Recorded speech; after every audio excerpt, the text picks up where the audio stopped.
চলে আসলাম জগজীবনপুরে। এটি মালদা জেলাতে অবস্থিত।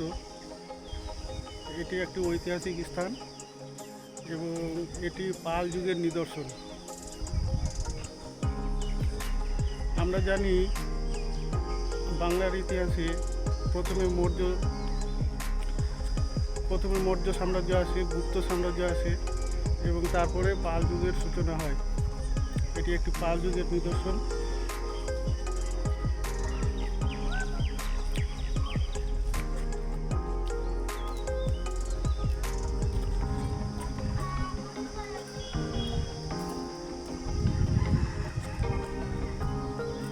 উনিশশো সালে একজন গ্রামের কৃষক উঁচু স্থানে খনন কার্য করার সময় তামার প্লেট পায়।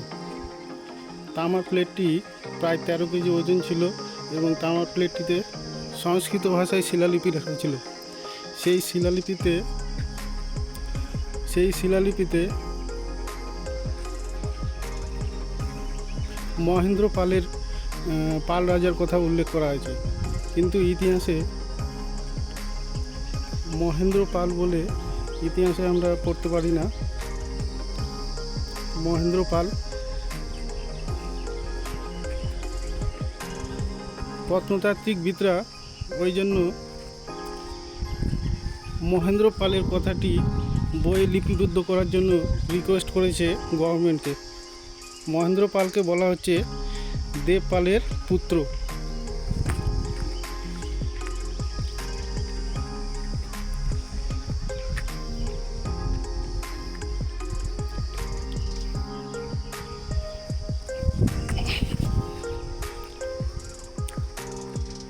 এখানে অনেকগুলি ছোট ছোট ঘর আছে।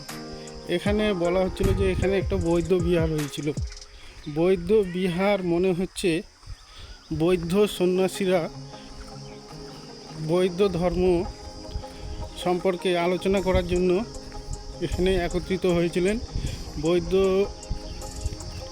সন্ন্যাসী এবং এখানে যে জিনিসগুলো পাওয়া গেছে সবই জাদুঘরে সংরক্ষিত আছে। এখানে 1992 সালে খনন কার্য শুরু হয় এবং 1995-এ ভালোভাবে আরও কাজটিকে শুরু করা হয়। এখানে অনেক কিছু পাওয়া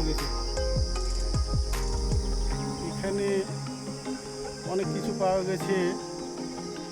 বিভিন্ন ধরনের মূর্তি পাওয়া গেছে, ব্রোঞ্জ মূর্তি পাওয়া গেছে, যেগুলি কলকাতার জাদুঘর ও মালদার জাদুঘরে সংরক্ষিত আছে।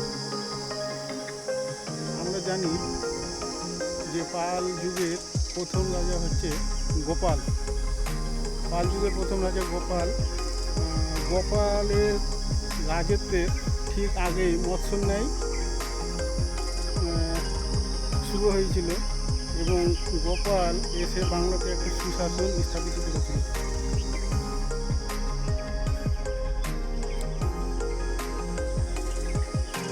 এবং এই বংশেরই রাজা মহেন্দ্র পালের কথা এখানে পাওয়া যাচ্ছে। যে শিলালিপিটি পাওয়া গেছে তামার প্লেট, সেখানে মহেন্দ্র পালের কথা উল্লেখ করা আছে।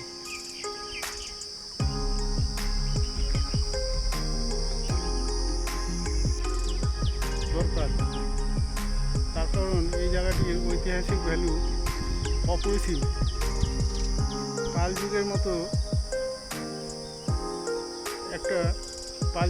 একটা ঐতিহাসিক যুগের নিদর্শন এই জায়গাটিতে পাওয়া গেছে। ওই জন্য এখানে জায়গাটিকে গুরুত্ব দেওয়া খুবই প্রয়োজনীয়।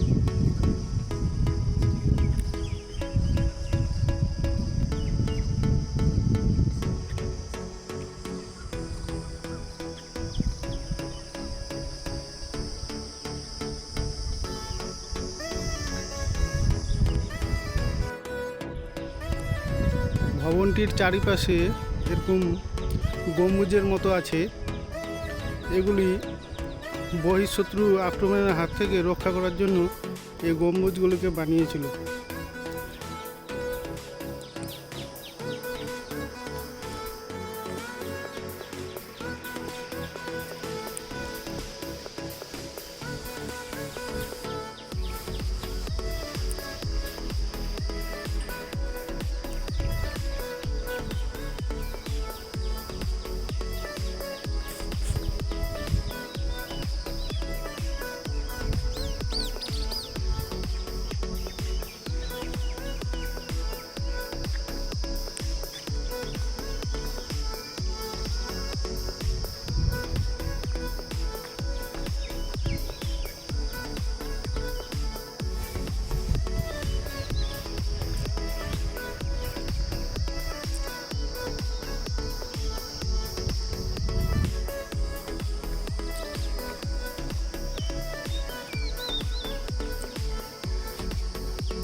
যেগুলো ঘরের মতো দেখা যাচ্ছে এগুলো বৌদ্ধ সন্ন্যাসীদের থাকার স্থান ছিল। বৌদ্ধ সন্ন্যাসীরা এখানে বৌদ্ধ সম্মেলন হয়েছিল এবং বৌদ্ধ সন্ন্যাসীরা এখানে থাকতো।